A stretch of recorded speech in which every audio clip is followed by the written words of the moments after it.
Il y a 68 millions d'années, bien avant les premiers humains, bien avant les premiers singes et même bien avant les premiers mammifères de grande taille, une créature colossale régnait dans le ciel. Ce n'était pas un dinosaure, ce n'était pas un oiseau, c'était quelque chose de bien plus ancien et de bien plus terrifiant. Un reptile volant dont l'envergure dépassait celle d'un avion de chasse.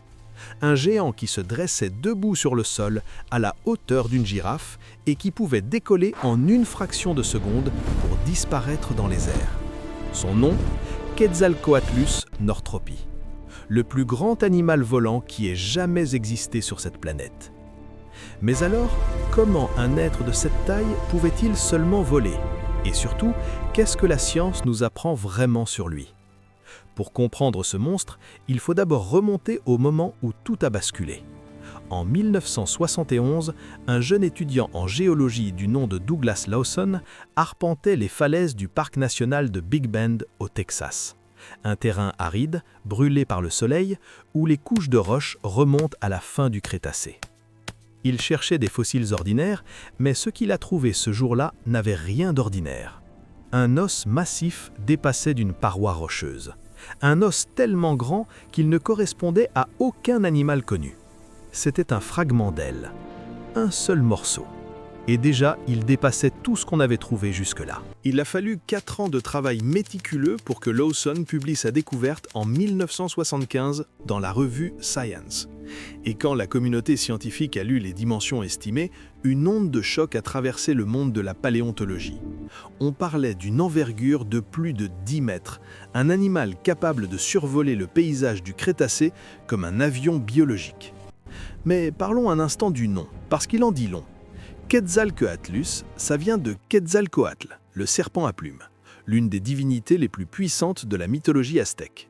Un dieu du vent, du ciel et de la connaissance. Et le nom d'espèce, Northropy, c'est un hommage à Jack Northrop, le fondateur de Northrop Corporation, un pionnier de l'aviation américaine qui a conçu certains des premiers avions à aile volante. Un reptile volant nommé après un dieu et un génie de l'aéronautique. Ça donne le temps. Maintenant, entrons dans le concret. Physiquement, le Quetzalcoatlus était une aberration de la nature, enfin, du moins pour nos yeux modernes.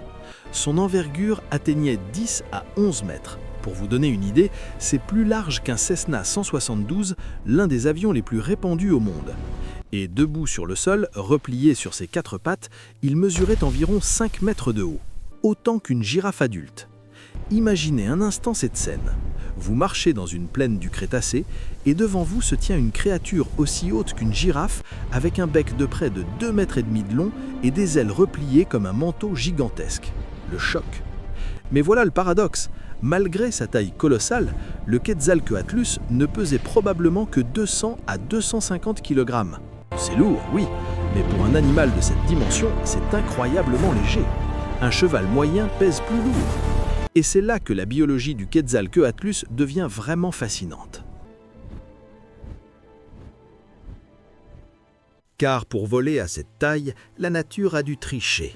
Et elle a triché de manière spectaculaire. Ses os étaient creux. Pas simplement creux comme ceux d'un oiseau moderne, mais pneumatisés, c'est-à-dire remplis d'air, connectés directement à son système respiratoire. Les parois de certains de ces os ne faisaient que quelques millimètres d'épaisseur. Imaginez un os de la taille de votre bras, mais avec des parois aussi fines qu'une coquille d'œuf. C'est ça, le squelette du Quetzalcoatlus. Un chef-d'œuvre d'ingénierie naturelle où chaque gramme comptait. Et ses ailes étaient tout aussi extraordinaires. Contrairement aux oiseaux qui volent avec des plumes, le Quetzalcoatlus volait avec une membrane de peau. Le patagium, une fine couche de peau, de muscles et de fibres élastiques, tendue entre son corps et un 4e doigt démesurément allongé. Un seul doigt. Tout le reste de la main était libre. Ce design unique permettait une surface portante énorme avec un poids minimal. C'était littéralement une aile vivante. Mais la question qui a obsédé les scientifiques pendant des décennies, c'est celle-ci. Comment diable un animal de 250 kg avec 10 mètres d'envergure pouvait-il décoller du sol? La réponse est venue d'un chercheur américain, Michael Habib, de l'Université de Californie du Sud. Et sa théorie a tout changé. Contrairement à ce qu'on imaginait, le Quetzalcoatlus ne courait pas pour décoller comme un albatros. Il ne sautait pas d'une falaise non plus. Il utilisait ce qu'on appelle le lancement quadrupède, le quad launch. En gros, il se mettait en position accroupie sur ses quatre pattes et se propulsait violemment vers le haut en utilisant la puissance de ses membres antérieurs. Ses bras, ses ailes, étaient en fait ses moteurs de décollage. Un bond explosif propulsé par des muscles massifs concentrés dans ses épaules et ses avant-bras. Et en une fraction de seconde, il quittait le sol. Une fois en l'air, il n'avait plus besoin de battre frénétiquement des ailes. Il passait en mode planeur. Comme un albatros géant, il utilisait les courants thermiques et les vents ascendants pour se maintenir en altitude pendant des heures, voire des jours, avec un minimum d'effort.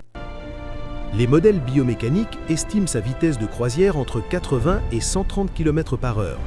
Et certains chercheurs pensent qu'il était capable de parcourir des milliers de kilomètres sans se poser. Un peu comme les grands oiseaux marins d'aujourd'hui, sauf que lui, il le faisait au-dessus de continents entiers. Et sa tête, parlons-en. Sa tête était un spectacle à elle seule. Le crâne, incluant le bec, mesurait probablement 2,5 mètres à 3 mètres de long. Un bec édenté, pointu, effilé comme une lance. Et sur le dessus du crâne, une crête osseuse dont la forme exacte fait encore débat, car les fossiles crâniens de la grande espèce sont fragmentaires. Mais chez les spécimens plus petits du même genre, on a trouvé des crêtes impressionnantes qui servaient probablement à la reconnaissance entre individus ou à la parade. Longtemps, on a pensé que le Quetzalcoatlus était un pêcheur, un genre de pélican géant qui rasait la surface de l'eau pour attraper des poissons. C'était l'image classique, celle qu'on voyait dans tous les livres de paléontologie des années 80 et 90, mais cette hypothèse a été démontée. En 2008, les chercheurs Mark Witten et Darren Naish ont publié une étude dans PLOS ONE qui a changé notre vision. Leur conclusion, le Quetzalcoatlus se comportait probablement comme une cigogne géante terrestre. Il marchait sur le sol, dans les plaines, les marécages, les berges des rivières, et il chassait. Il se nourrissait de petits dinosaures, de lézards, de mammifères primitifs, et probablement de tout ce qui passait à portée de son bec massif. Imaginez une cigogne marabout, mais de la taille d'une girafe qui se balade tranquillement et qui avale tout ce qu'elle croise. Ce n'était pas un charognard, ce n'était pas un pêcheur, c'était un prédateur terrestre opportuniste. Et ça, c'est bien plus effrayant. D'ailleurs, il faut le dire clairement, le Quetzalcoatlus n'était pas un dinosaure. C'est une confusion extrêmement courante. Les ptérosaures forment un groupe totalement distinct des dinosaures. Ce sont des archosaures, oui, des cousins proches, mais pas des dinosaures. Les dinosaures ont donné naissance aux oiseaux. Les ptérosaures, eux, sont une branche séparée qui s'est éteinte sans descendance directe. Le Quetzalcoatlus n'a aucun descendant vivant aujourd'hui. Il appartient à une famille appelée les Ajdarchidés, un nom qui vient du mot ouzbek Ajdarha, qui signifie dragon. Et franchement, quand on regarde cet animal, le nom de dragon lui va parfaitement. Et le Quetzalcoatlus n'était pas seul. D'autres géants des airs l'accompagnaient dans le Crétacé supérieur. Adzegopteryx, découvert en Roumanie, un Ajdarchidé peut-être encore plus robuste, avec une musculature plus massive et un crâne plus large. Certains chercheurs pensent qu'il était le prédateur apex de l'île de Adzeg, un écosystème insulaire où les dinosaures avaient rétréci, mais où ce ptérosaure géant régnait sans partage. Et il y avait aussi Arambourgiania, découvert en Jordanie, un autre colosse volant dont l'envergure rivalisait avec celle du Quetzalcoatlus. Ces découvertes montrent que la fin du Crétacé était véritablement l'âge d'or des ptérosaures géants. Ils dominaient les cieux de chaque continent. Pendant des décennies, un mystère a entouré le Quetzalcoatlus, car même si Lawson l'avait décrit en 1975, la monographie complète, la description scientifique détaillée, n'a été publiée qu'en 2021, 46 ans plus tard, dans le Journal of Vertebrate Paleontology. Ce délai inhabituellement long a frustré des générations de paléontologues qui voulaient travailler sur cet animal sans avoir accès à toutes les données. Mais quand la monographie est finalement sortie, elle a confirmé ce que beaucoup soupçonnaient. Le Quetzalcoatlus était bien le titan des airs, un animal optimisé pour le vol à grande échelle, un prédateur terrestre et un voyageur infatigable. Alors qu'est-il arrivé à ce géant du ciel ? Comme tous les ptérosaures, comme les dinosaures non-aviens et comme 75% de toutes les espèces vivantes sur Terre, le Quetzalcoatlus a été emporté par la catastrophe. Il y a 66 millions d'années, un astéroïde d'environ 10 km de diamètre a frappé la péninsule du Yucatan au Mexique, l'impact de Chicxulub, l'événement le plus destructeur de l'histoire de la vie sur Terre. Un mur de feu, des tsunamis géants, un hiver d'impact qui a bloqué la lumière du soleil pendant des mois. L'écosystème entier s'est effondré. Les plantes sont mortes, les herbivores ont suivi, puis les prédateurs. Le Quetzalcoatlus dépendait de courants thermiques pour voler. Or, sans soleil, pas de thermique. Sans thermique, pas de vol. Sans vol, pas de chasse. Sans chasse, pas de survie. La machine parfaite a été stoppée net. Et contrairement au néandertalien qui vit encore en partie dans notre ADN, le Quetzalcoatlus, lui, n'a laissé aucun descendant. Les ptérosaures se sont éteints complètement. Il ne reste d'eux que des os fossilisés, des empreintes dans la roche et notre fascination. Mais cette fascination est méritée, car quand on y pense vraiment, le Quetzalcoatlus représente peut-être le sommet de ce que l'évolution peut produire en matière de vol. Un animal de la taille d'une girafe qui pesait moins qu'un cheval et qui pouvait traverser des océans en planant. Aucun oiseau, aucune chauve-souris, aucun insecte n'a jamais approché cette taille en vol. La nature a mis des centaines de millions d'années d'évolution pour produire cette créature, et elle n'a jamais refait quelque chose de comparable. Alors, la prochaine fois que vous levez les yeux vers le ciel et que vous voyez un avion passer, rappelez-vous qu'il y a 68 millions d'années, quelque chose de vivant, de bien plus élégant et de bien plus ancien parcourait ces mêmes cieux avec une envergure de 10 mètres et un bec de 3 mètres.